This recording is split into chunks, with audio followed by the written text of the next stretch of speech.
are two very separate things in Canada and most certainly in the United States, and yet curiously we hear so much God talk, particularly in the United States, and it's really confusing. Are they separate? Are they not? Is the God that even Mr. Trump is talking about, in spite of disavowing so much the ways of other politicians, and maybe he's referring to Mammon rather than Jehovah, but he's also talking about God. So that's a curiosity that's baffled me and baffled many people, and we've heard Dr. Toulouse talk about it. He's quite a specialist on this particular topic, so we're going to come away a lot wiser at the end of it. I'll just give you a very brief bio for him. Dr. Toulouse is Principal and Professor of the History of Christianity at Emmanuel College, University of Toronto. He's the author of numerous articles and books, the latter including Sources of Christian Theology in America, which was published in 1999, Walter Scott, a 19th Century Evangelical, which was also that same year, and God in Public, too, which was in 2006, and the Academy of Parish Clergy named that particular book, God in Public, one of the top 10 books of the year. And his most recent book is The Altars Where We Worship, The Religious Significance of Popular Culture, and that was just published last year. So we couldn't possibly be getting the goods from a better person than a more qualified person than Dr. Toulouse, and I'm delighted he's agreed to join us, so please welcome him.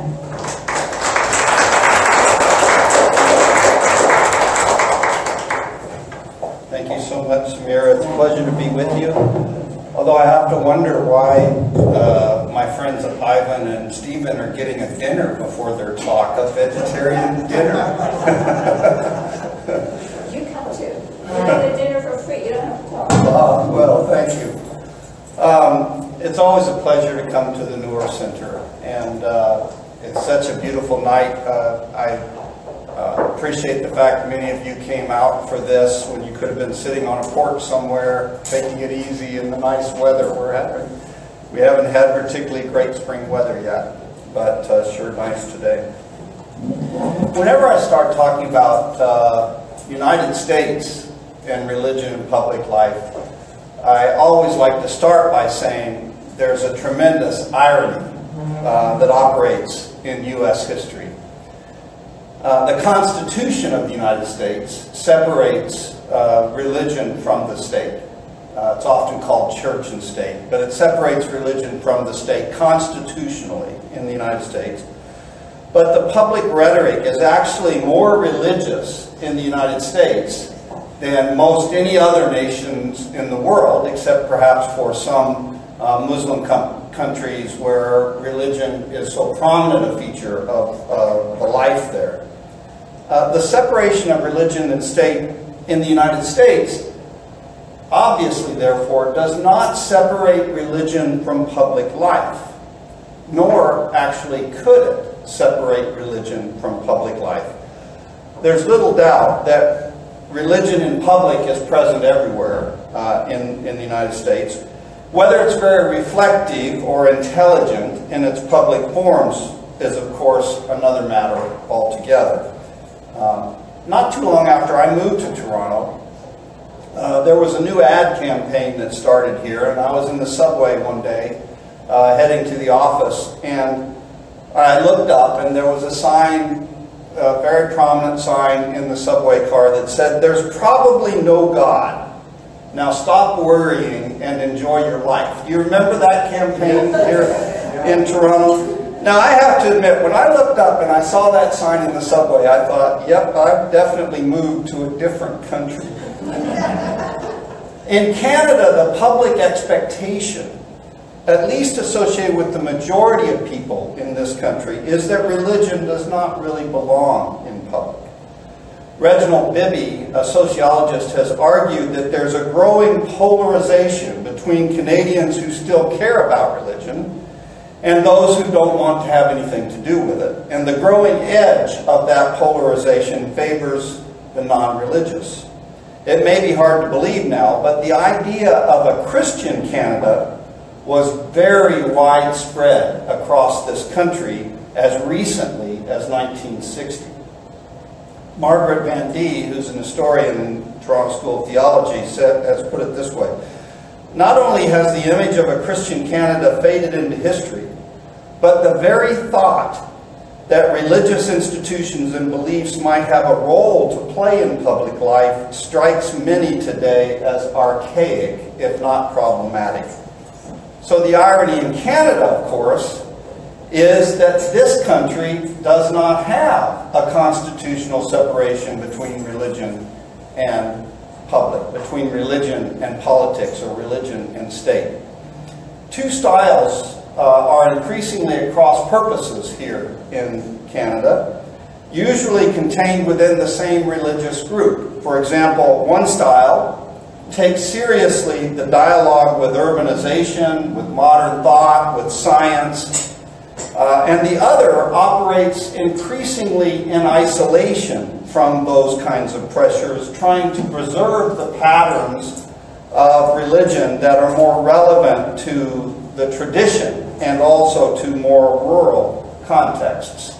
I think we see that in Islam, the difference between more progressive Muslims in Canada and those who are more traditionally Muslim in their operating and practice.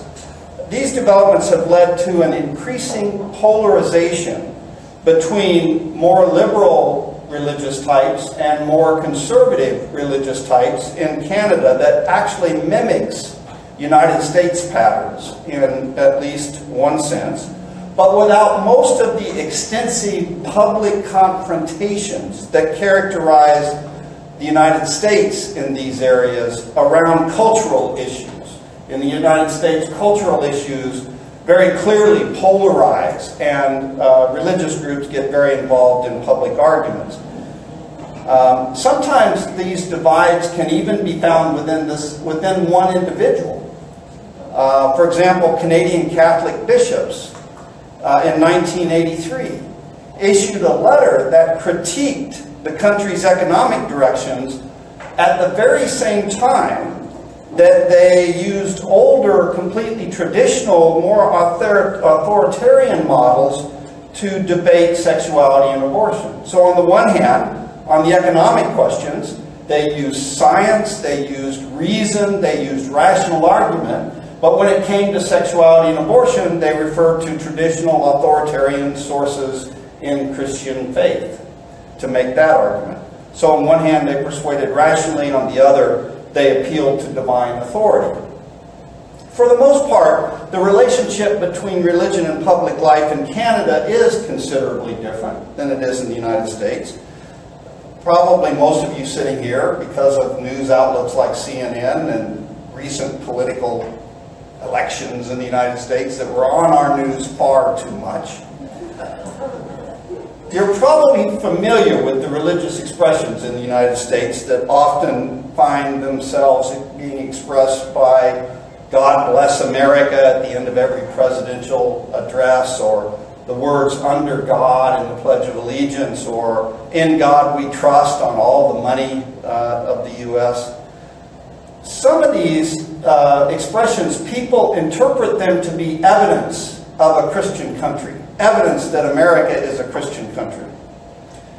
But they're not Christian. They fall under the category that many people refer to as civil religion, where religious symbols and rituals are borrowed from regular religious traditions like Christianity and Judaism, and they're used to support purposes that are related to the civil society. They're not purposes related to God. They're purposes related to America, to serving the country. The first thing to notice is that Canada has not developed that kind of civil religious context that operates in the United States. Robert Bella, who's a sociologist of religion who helped to define American civil religion, attributed this lack of this civil religious content in Canada, at least partially, to the fact that Canada has been unable to develop a clear national identity.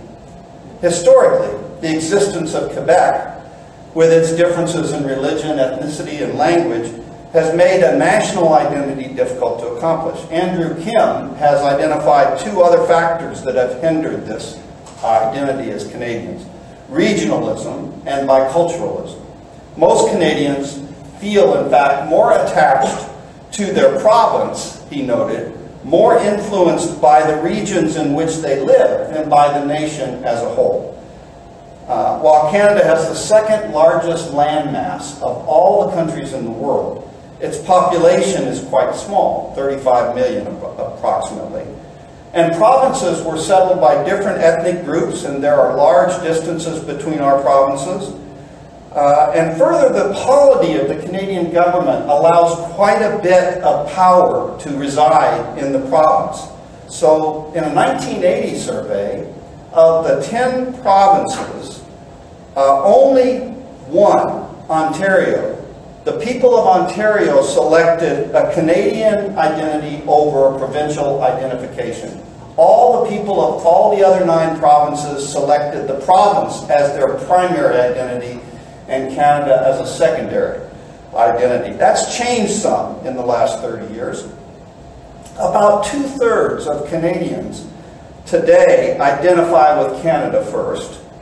But a 2012 survey still reveals that 57% of Canadians living in Atlantic Canada actually identify as Canadian first, meaning 43% of them don't. They identify with the Atlantic provinces they're living, where they're living. And only 38% of Quebec's population identify with Canada first. And across the country, when you poll the younger people, so people who are 18 to 34 years of age, only 56% of the younger people identify with Canada first. So Canada still has a significant percentage of people who identify with the province or the region in which they live instead of Canada. The phenomenon of biculturalism, of course, refers to the French and English influences in Canada. Commercial rivalry, differences of religion and culture, particularly language, said Kim in 1993 when he wrote this article I'm referring to. He said these things figure prominently in these ongoing conflicts between the Anglophone and the Francophone. National symbols, he wrote, like the beaver and the maple leaf, they have failed to be sufficiently sacralized. They failed to become particularly sacred in the minds of all Canadians to hold them sacred. And they've been unable to gather a source of pride among all people in Canada.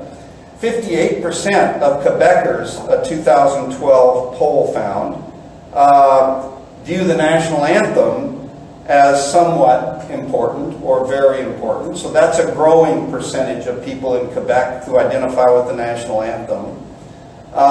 The maple leaf, about 2/3 of people in Quebec today identify with the maple leaf, so it's also growing in resonance. While these national symbols are gaining ground, they're latecomers. They don't have a lengthy history that enables them to play a role of historically unifying symbols. So with no strong national symbols identifying dominant civil religion, the public expression of religion has had a tougher time gaining a hold in modern period of Canada's history. In the U.S., there are many symbols. All the symbols in Washington, D.C., everything that has been said in respect to the language of the civil religion. It has a very strong power in America as a public expression of religion that supports the country. When you look at what has a very strong importance for Ontario, British symbols, particularly in national military symbols, ceremonies. I remember, for example, on Saturday, April 27th in 2013, just a block from my home at Bay and College here in Toronto, there was a ceremony when Prince Philip presented new regimental colors to the 3rd Battalion of the Royal Canadian Regiment. And there were drummers from a marching band. They put their musical instruments on the ground, and the instruments were then covered with this white cloth that resembled an altar. And it dominated Ontario news. It ran on all the news channels of Ontario. And the event included a liturgy and a blessing that was delivered by the Brigadier General Chaplain, K.R. McLean, as the flag was draped over the altar. And the ceremony recalled the Battle of York. which had been fought exactly 200 years before. A parade followed that commemorated the War of 1812. So how do such things play in Quebec? A 2012 survey showed that only 16% of Quebecers view the monarchy as important, and only 33% think the War of 1812 was even an important event in Canadian history. There's just a tremendous difference between Quebec and Ontario on things like the British monarchy. For many Quebecers, the chaplains general, with its ties to the Anglican Church, just operates as a continuing sign of Anglican dominance, British dominance in Canada. The Protestant vision of Canada, that particularly resided in the English provinces, has long been in conflict with the Catholic vision set forward by Quebec. Largely laid ground in Quebec for separatist nation building. So contrary to the United States, where Protestantism played a major role in defining cultural identity and defining the nation's identity, religion in Canada has historically, prior to the 60s when immigration became such a huge factor, prior to the 60s, there were two religions that were very in competition with one another, giving competing visions of what it meant to have an identity. Now that's not to make the claim that Canada was never dominated by Christianity, because it was. And a recent study has shown that, using statistics, until the 1970s, it may surprise you to learn that Canada was actually more observant in religious practice, more orthodox in Christianity practices than was the case in the United States. Gallup measured that there was 67% church attendance in Canada in the 1950s. Those of you who are here from the United Church of Canada, some of you remember those days, when everybody was so optimistic and we had our churches full and quite different than today. 90% of Catholics in Quebec, 90% attended church every week. That's a huge percentage. Noel emphasized that Canadian church attendance was actually exceeded United States church attendance by 1/2 to 1/3 more people attending church in the 1960s. But those numbers fell dramatically around 1970. And by 1990, the Gallup poll registered only 23% of Canadians attending church at all, compared to the 67% figure of much earlier. The Christian nature of Canada began to rapidly disappear by the mid-1960s. This transformation has also occurred in French Quebec. In 1969, it's interesting to say that 98% of all marriages in Quebec were religious marriages. By 2011, that dropped to 54%. In 1969, only 8% of babies born had unmarried parents in Quebec. 2011, 63% of babies born are born to single parents in Quebec. One priest in Quebec was quoted in the Toronto Star complaining that when funerals take place, an occasion that gathers many people together, you give these people communion who come to the funeral and they say, "Thank you very much." And rolling his eyes at the reporter, the priest said, "You don't have to have a big course on Catholicism to know that you should say amen, not thank you very much." And they don't even know that.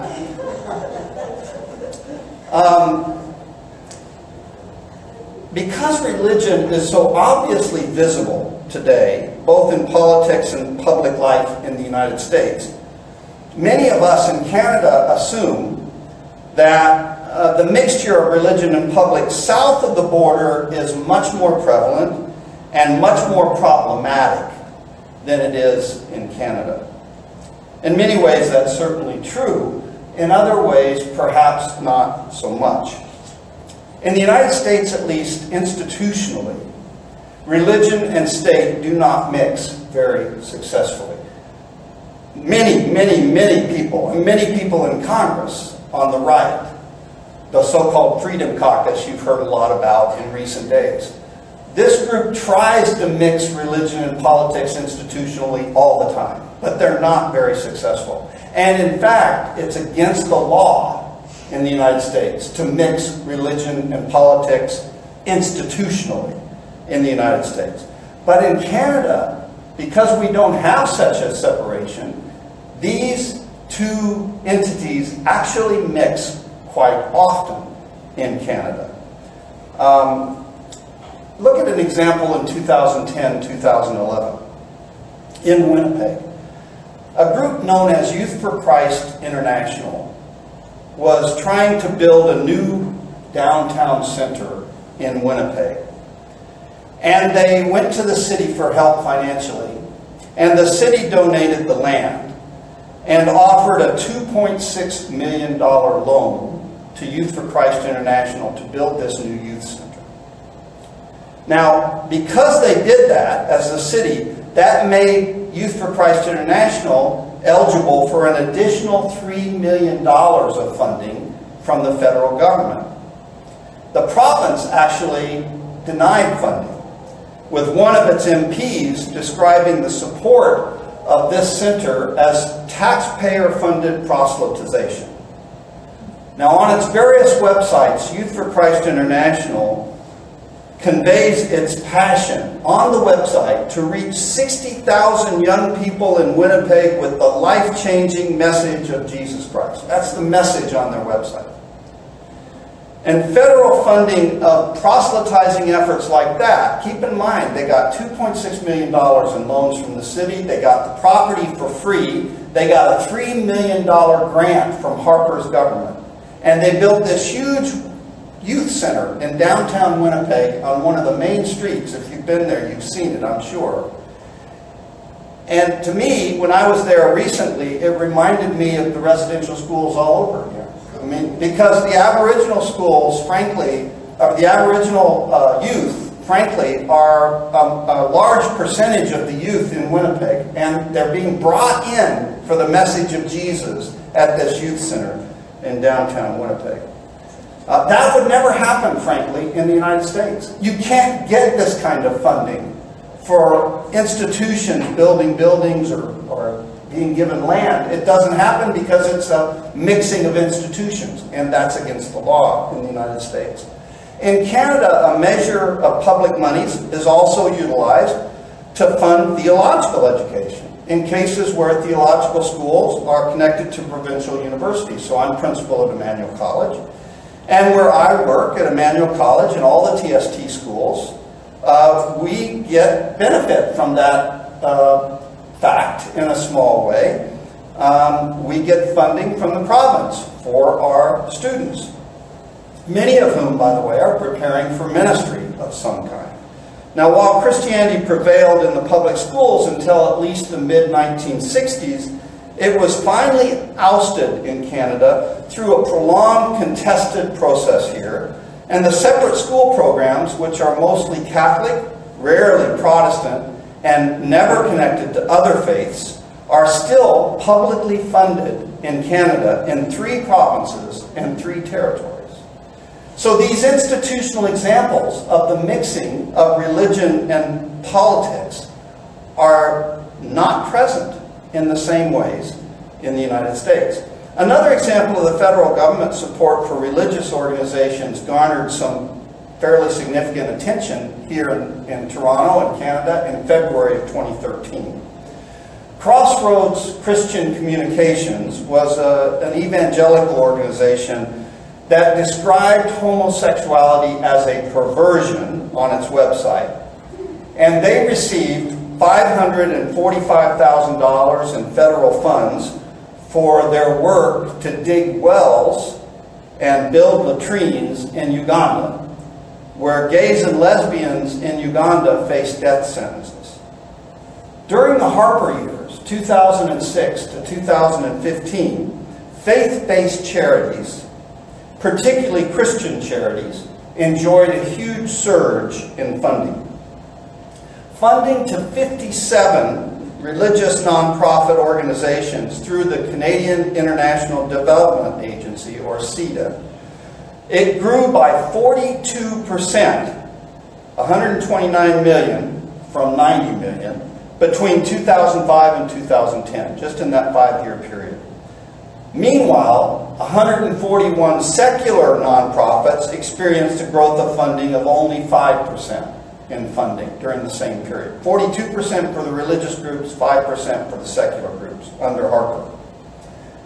Previous to that, when the Liberals were in power, funding to secular nonprofits grew by 27% compared to only 4.6% for religious-based groups. But not all the religious-based organizations that received considerable funding support from Harper's government were viewed the same way by Harper's government. You might remember in 2009 through CIDA, CIDA removed $7 million in funding from the group known as Kairos. Now, Kairos is a faith-based organization that is composed mostly of members associated with the mainline churches, the Quakers, the Mennonites, several Catholic groups, Roman Catholic bishops, and Protestant groups like the United Church of Canada and the Anglican Church and the Presbyterian Church. Kairos had received funding consistently since 1973, and they worked very much for social welfare development in countries across the world where poverty is a major issue, and they worked for social justice in those lands. And they were completely defunded. And if you remember, it was Bev Oda, the International Cooperation Minister, who entered the media spotlight because actually the funding had actually been approved by all the necessary funding signatures, and then suddenly the word "not" was handwritten on the approval form, "not approved," in front of "approved." And Bev Oda said, "This is not approved." Jason Kinney, when he spoke to an Israeli audience, he said the reason these cuts of Kairos were made were because there was a government crackdown on anti-Semitism, and Kairos, he said, took leadership in a boycott, divestment, and sanctions campaign against Israel. Now, Kinney's charge against Kairos was absolutely inaccurate. It wasn't true. In fact, in 2007, Kairos, as a board, voted not to participate in advocating for sanctions against Israel or a boycott of products against Israel, while at the same time they recognized many of the church bodies who are members of Kairos might do that. And of course, many of the church bodies did do that as church bodies, but Kairos had nothing to do with it. Some have begun to speculate that actually the Harper government pursued an intentional strategy of defunding more progressive Protestant Catholic groups while increasing the funding to conservative and more evangelical groups, because that's where his base was in the electorate. In fact, in February of 2013, an University of Ottawa political science professor who studied CIDA funding commented that the Prime Minister denies it, but are we really to believe that it's a coincidence that evangelical Christians, an important Conservative Party constituency, have benefited disproportionately? Tim Harper of the Toronto Star noted that the government has rolled CIDA funding into the Foreign Affairs Department, aligning our trade and foreign policy objectives with our aid objectives.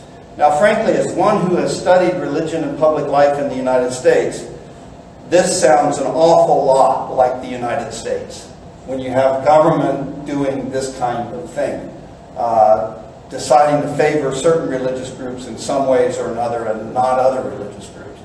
And particularly as Muslims or as any other religious group other than Christian, it's something that I think ought to be noted and perhaps protested. Because the government money that is given to groups is 90-something% given to Christian groups, not to Muslim groups, not to other religious groups, who could just as well benefit from this kind of governmental support for social work, for work in their agencies, for work in the country and outside the country, and none of that money finds its way to those other religions. Very little of it anyway. we must remember that Protestant influences in the public and political life of the British provinces has a significant history. And like their American counterparts, in the struggles to negotiate the tension between immanence and transcendence, the Canadian clergy have struggled over the years to try to make a difference in Canada. And throughout the 19th century, many of these clergy fought many of those same battles that clergy in the United States were fighting. In many cases, just as was true in the United States, clergy lined up on different sides of the issues. You'd have this denomination's clergy on this side fighting the clergy on this side, right? And sometimes the clergy that are fighting each other on one issue are suddenly aligned together on another issue fighting other clergy. And this is what you had in Canada, whether the question was disestablishment or the role of women in society, or more recently, in the last several decades, the place of gays and lesbians in the society. Throughout the 19th century, as in the States, many worked hard on social issues like temperance and prohibition, the war against tobacco, the creation of non-sectarian, broadly public education. In the late 19th century and into the 20th, the Protestant churches and the Catholic Church worked as agents of the state through their participation in and management of the residential school system. And we all know the tragic story that was associated with that. Even though they entered that work with good humanitarian goals, in the end they ended up, usually by not being careful enough, they ended up participating in inflicting irreparable damage on many of those people who lived under their tutelage. In the early 20th century, many of Canada's political leaders were influenced by what was known as the social gospel movement. Now, that was a North American Christian movement that worked to apply the Christian gospel to social issues. And many 20th century politicians were influenced by that particular movement. I'm just going to name a couple that you would probably be familiar with. J.S. Wordsworth was a Methodist minister, and Tommy Douglas, a Baptist minister. Now, these were two key leaders in Canadian political history who worked to create the so-called Cooperative Commonwealth Federation, the CCF. That was the first democratic socialist party in Canada. And of course, the CCF eventually morphed into the NDP, the New Democratic Party. J.S. Wordsworth was ordained a Methodist minister in 1896, and after 2 decades of working with the poor in Winnipeg, campaigning for compulsory education and other social welfare initiatives, he entered politics. In 1921, he was elected to Parliament, and he was instrumental in developing Canada's old age pension plan. He also helped with many other social programs. In 1932, he became the first party leader of the CCF, which under his leadership led to developing social assistance for Canadians in many respects. And Tommy Douglas was elected to the Canadian House of Commons as a member of the CCF in 1935, later served as the Premier of Saskatchewan, and was instrumental in introducing the first single-payer universal health care program in Canada. In 1961, he became the national leader for the new NDP, and he served in Parliament until 1979. Both these ministers in Parliament had distinguished histories and developed led in developing many of the significant social programs we all know and appreciate today. I could name a whole lot of other influential social gospelers in Canadian politics, people like Bill Blakey, who's a graduate of Emmanuel College. Bill was MP out of the Winnipeg area and worked in various governments and offices throughout his career. People like Stanley Knowles, Jim Manley, they were all ministers of the United Church of Canada, joined by Catholic priests like Bob Ogle, Andy Hogan, and the Anglican priest Dan Heap. Many of these significant leaders and ministers became very active in Parliament and helped to create social policy, particularly things where We developed child labor laws, we developed collective bargaining, we developed a public education system, we developed an infrastructure that could provide such things as transportation, communication, energy, auto insurance, water, progressive tax system, housing policies to generate equal access, fair prices, generic drug legislation, healthcare policies that would protect consumers from the inflationary context of the marketplace. All of these programs in Canada came out of a parliament and out of the leadership of so many of these religious people who served parliament during the 19th century into the early 20th century and 21st century. Really throughout the 20th century, the 1900s, and into the 21st century. There have been right-leaning Christians who have appeared in Parliament in recent years, the last 2 decades, but they have tended to emphasize the more individual moral activities, particularly things like abortion, sexuality, birth control, crime and law enforcement, those kinds of things, rather than the more broadly based social programs, the more progressive leaders from Protestant Catholic traditions had done in the past. I also want to mention the popular front in religion and public in Canada. There's a national prayer breakfast that occurs annually in Ottawa for the Senate and the House of Commons since 1964. Happens usually in May every year, so it's coming up. You can go to their website and see it advertised. But there are also weekly prayer breakfasts held every week throughout the year that are attended by somewhere between 15 and 35 members. Jack Murda has been the chair of the National Prayer Breakfast, and he says about this prayer breakfast, he says, it's not a Christian event, but it is a Christ-centered event. We want to try to lead our lives the way Jesus led his life. Now, he says, if you're a Gandhi, I guess that he means if you're Hindu, but he says, if you're a Gandhi, you can come. That's great, because we want you to come. You don't have to be a Christian. When you look at the whole question of religion and the legislature in Canada, it's interesting today. Only PEI and New Brunswick have maintained the traditional Lord's Prayer to open the legislature on a daily basis. So in PEI and New Brunswick, every day they say the Lord's Prayer to open the legislature. Since 1972, Nova Scotia has used a shortened version of that prayer.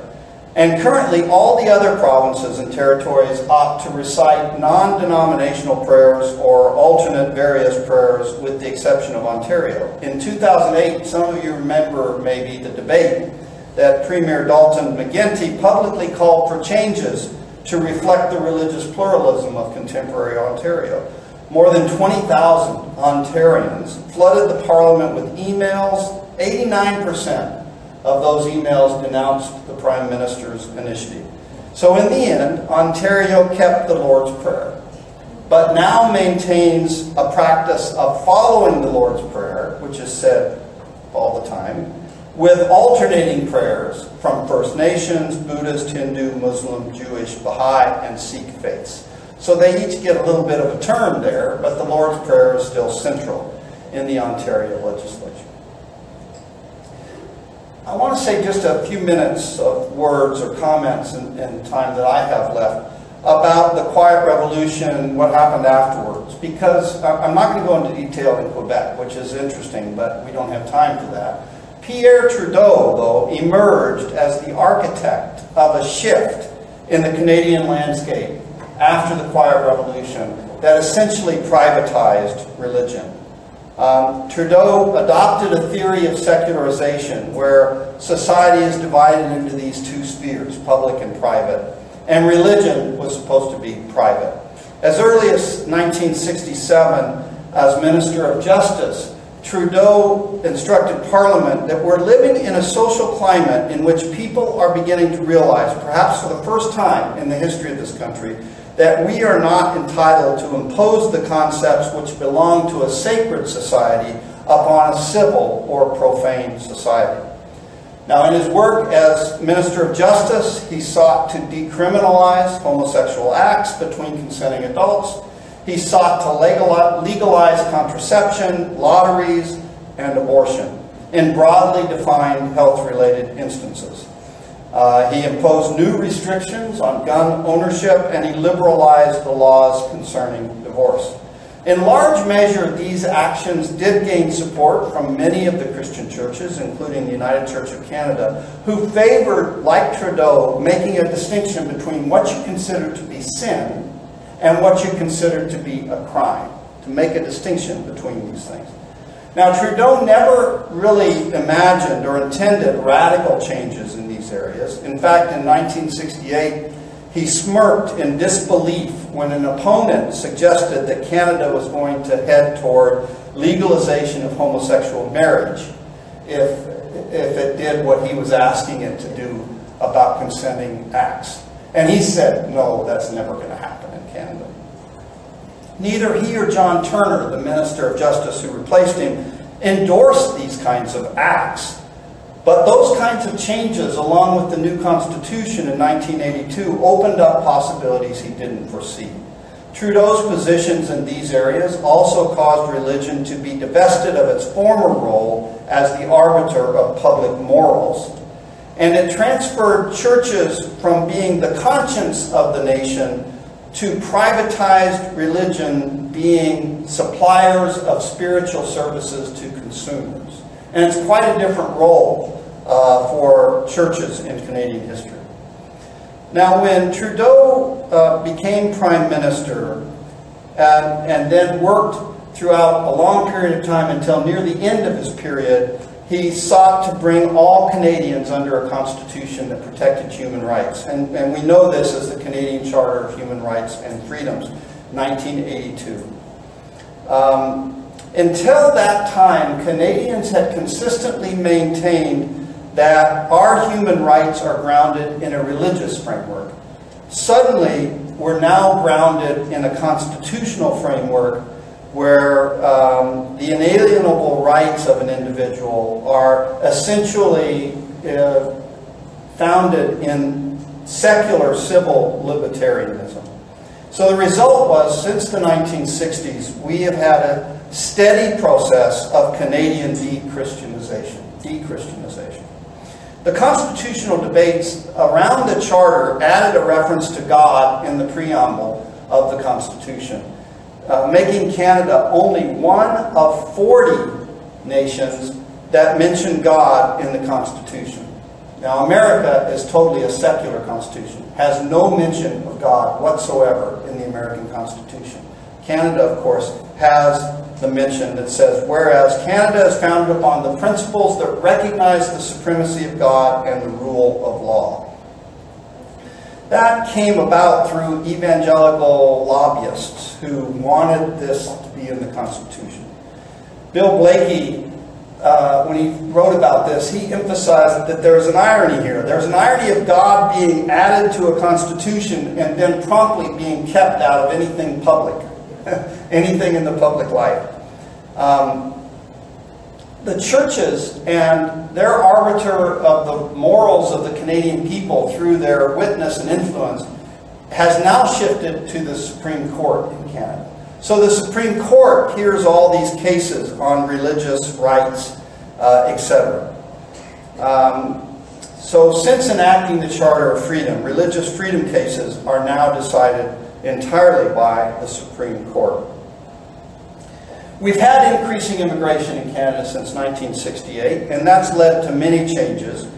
And one of Trudeau's major goals was to recognize the importance of immigration and the multicultural Canada.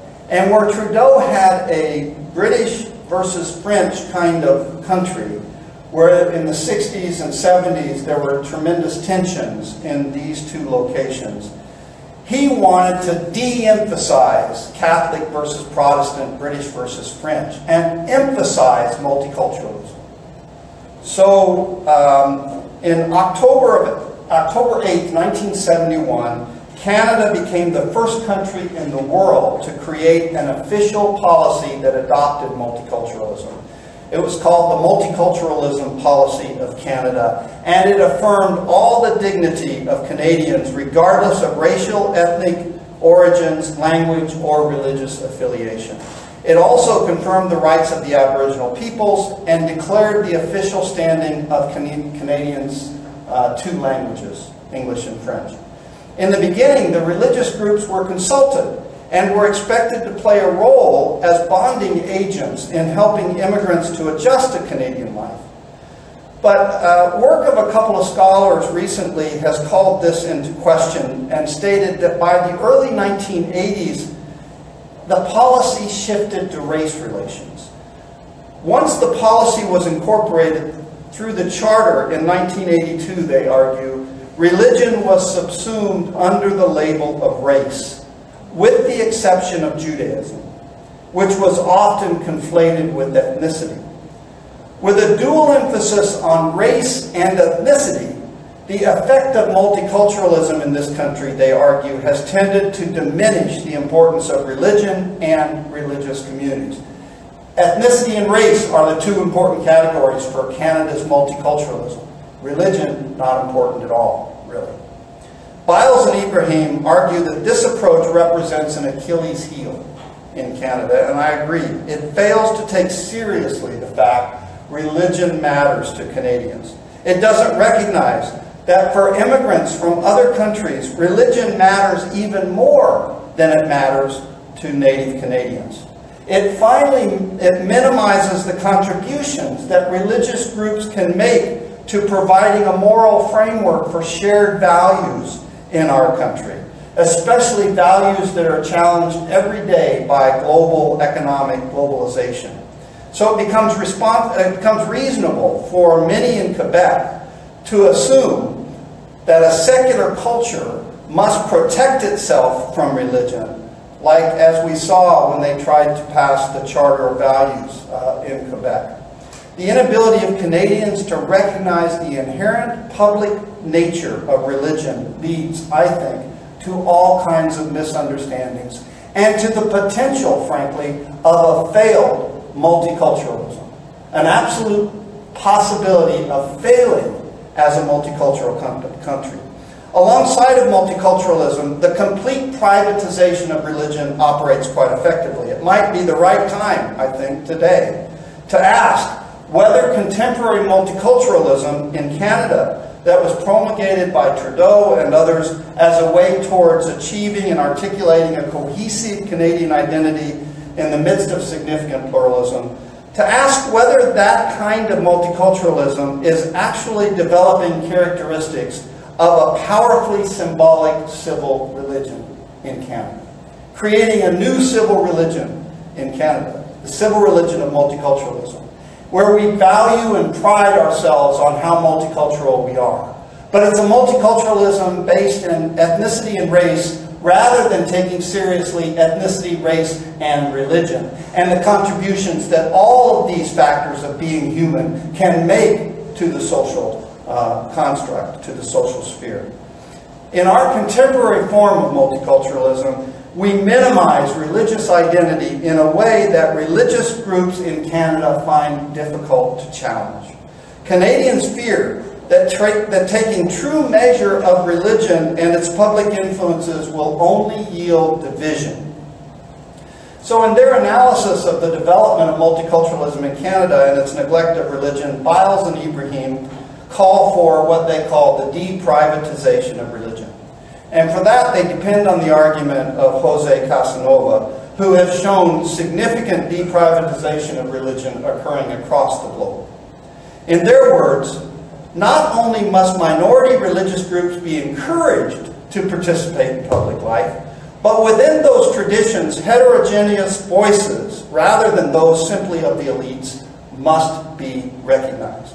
This approach would enable Canadians to recognize that, in fact, Canada has a Christian heritage, while at the same time allowing them to confront head-on the remaining vestiges of Christianity's shadow establishment that still negatively impacts so many Canadian immigrants who are members of other religions or no religions. You can't You can't confront Christianity's shadow establishment if you're failing to recognize that Canada had a strong Christian heritage. It's only through recognizing that you can confront the existing remnants of that establishment and do something about it that helps minorities and other immigrants of other religions or no religions.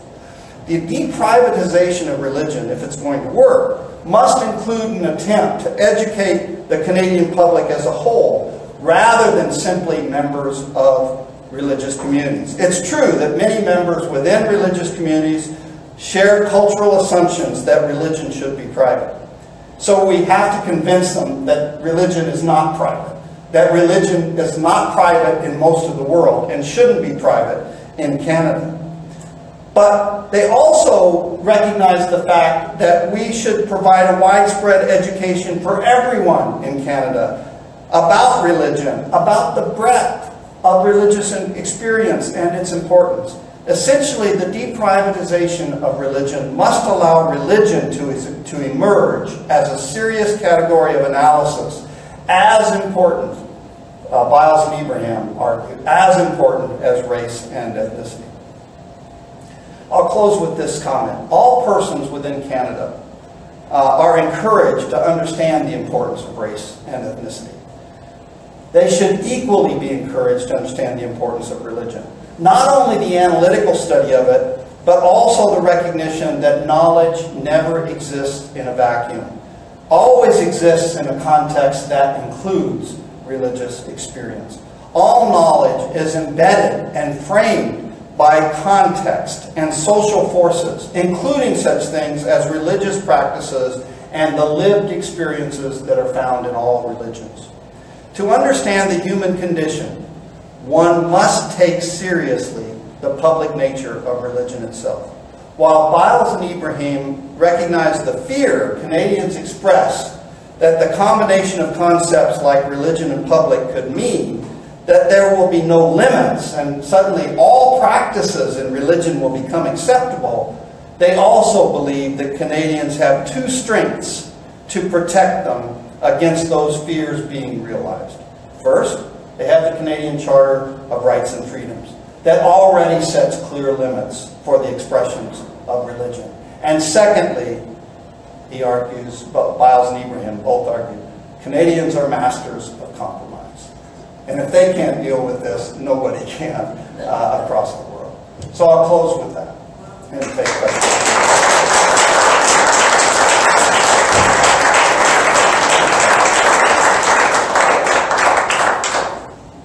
So I can take questions. Yeah. Do you want to sit, Mike? Mark? You can. Oh, sure. And, Take that. so we can. Oh, that's fine. I can stand. That's all right. Yeah? Yeah. Okay. Anybody has questions?